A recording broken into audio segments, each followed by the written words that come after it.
ಇವತ್ತು ನಿಮ್ಮ ಹಿರಿಯರೆಲ್ಲ ಮಾತಾಡಬೇಕು. ಈ ಭೂಮಿ ಉಳಿಯೋಗಿ ಭೂಮಿ ಭಾರತ ಸರ್ಕಾರಕ್ಕೆ ಲ್ಯಾಂಡ್ ರಿಫಾರ್ಮ್ಸ್ ಕೊಟ್ಟಿತ್ತು, ಬಗಟ್ಟು ಸಾಧನೆ ಮಾಡೋ ಜಮೀನು ಕೊಟ್ಟಿತ್ತು, ಸೈಟ್ ಕೊಟ್ಟಿತ್ತು, ಮನೆ ಕೊಟ್ಟಿತ್ತು, ಪೆನ್ಷನ್ ಕೊಟ್ಟಿತ್ತು, ಯಾರು ಕೊಟ್ಟಿದ್ರು.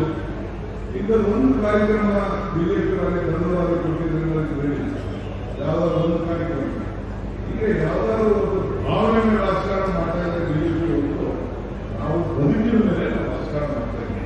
ಇದು ನಿಮ್ಮ ತಲೆಯಲ್ಲಿರಬೇಕು. ಜನರಿಗೆ ಸಹಾಯ ಮಾಡಬೇಕು.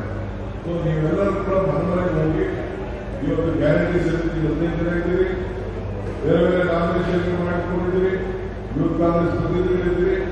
ನೀವು ಮನದೇ ಜನರ ಹೃದಯವನ್ನು ಗೆದ್ದುಬಿಟ್ಟು ವಿಶ್ವಾಸವನ್ನು ಗಳಿಸುವಂತ ಕೆಲಸ ಮಾಡಿ. ಇದೇನು ನಾವೇ ಹೊರಗಡೆಯಿಂದ ಬಂದು ಏನೋ ಒಂದು ಪ್ರಚಾರಕ್ಕೆ ನಾವು ಹೇಳ್ಕೊಂಡು ಈಗ ಬೆಂಗಳೂರು ನಾವು ದಕ್ಷಿಣ ಜಿಲ್ಲೆ ಮಾಡಬೇಕು ಅಂತ ಹೊರಟಿದ್ದೀವಿ. ಯಾಕೆ ಮಾಡಬೇಕು ಹೊರಟಿದ್ದೀವಿ? ನಮ್ಮ ಆಸ್ತಿ ಮೌಲ್ಯಗಳಿಂದ ನಮ್ಮಲ್ಲಿ ನಾವು ಬೆಂಗಳೂರು ಹೋಗೋದು ತಪ್ಪಿ ನಮ್ಮಲ್ಲೇ ಉದ್ಯೋಗ ಸೃಷ್ಟಿಯಾಗಬೇಕು. ಇದು ನಮ್ಮ ಜಿಲ್ಲೆ, ನಮ್ಮ ಸ್ವಾಭಿಮಾನ, ನಮ್ಮ ಬದುಕು. ನಾನು ಬೆಂಗಳೂರು ಗ್ರಾಮಾಂತರ ಜಿಲ್ಲಾ ಅಧ್ಯಕ್ಷನಾಗಿದ್ದೆ, ಯೂತ್ ಕಾಂಗ್ರೆಸ್ ಅಧ್ಯಕ್ಷನಾಗಿದ್ದೆ, ಜಿಲ್ಲಾ ಪಂಚಾಯತ್ ಮೆಂಬರ್ ಆಗಿದ್ದಾರೆ.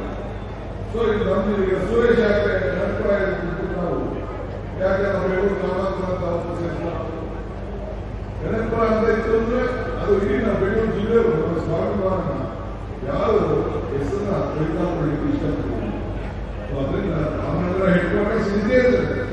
ಅದಕ್ಕೆ ನಾವು ಬದಲಾವಣೆ ಮಾಡಬೇಕಂತ ಆಲೋಚನೆ ದೃಷ್ಟಿಯಿಂದ ಹಂಗೆ ಒಂದು ಗ್ರೇಟರ್ ಬೆಂಗಳೂರು ಮಾಡ್ತಾ ಇದ್ದೀವಿ.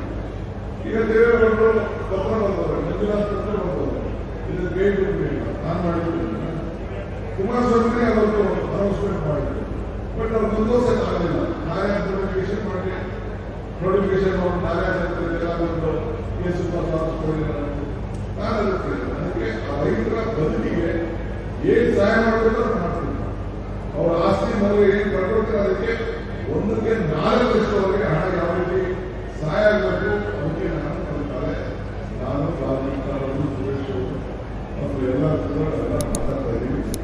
ಅದ್ರ ಬಗ್ಗೆ ಈ ಕಾರ್ಯಕ್ರಮ ಜಿಲ್ಲಾ ನಮ್ಮ ಯೋಗೇಶ್ ಇದ್ದಾರೆ, ನಮ್ಮ ಅನುಪಾಲ್ ಇದ್ದಾರೆ, ಎಲ್ಲ ಮಾತಾಡಿ ರವಿಯವರು ಎಲ್ಲ ಸೇರಿ ಅವರ ಬದುಕಿಗೆ ಒಂದು ಏನಾದರೂ ಶಕ್ತಿ ತುಂಬುವ ಕೆಲಸ